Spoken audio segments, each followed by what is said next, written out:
In today's video, I'm going to teach you how to create a custom carousel in Framer.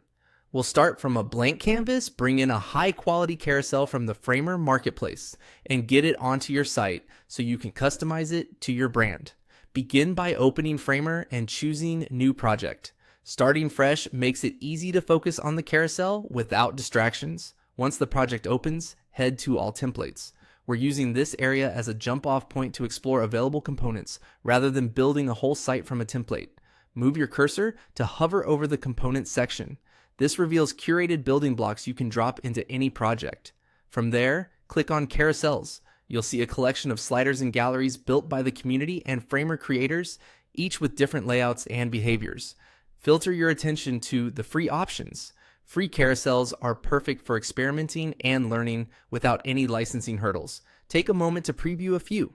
Look for smooth animations, easy to read settings, and compatibility with the type of content you plan to showcase, whether that's product images, testimonials, or case studies. When you find a carousel you like, click into its page to read the description and view examples. This page typically explains features such as autoplay, swipe support, pagination, and how content is structured inside the component. If it fits your needs, click Copy Component.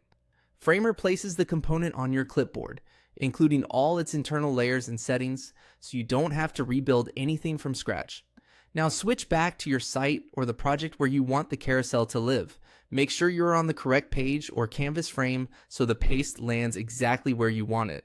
Right-click on the canvas to open the context menu, then click Paste.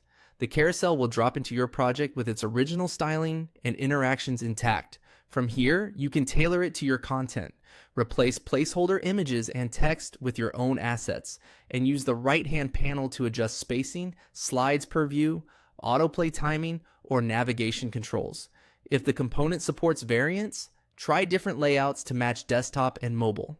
Rename the layer so it's easy to find later, and check constraints or layout settings to ensure it responds well across breakpoints. A quick preview will confirm everything scrolls, swipes, and animates as expected. And that's it. Your custom carousel is in place, ready to showcase your work with clean interactions and polished design.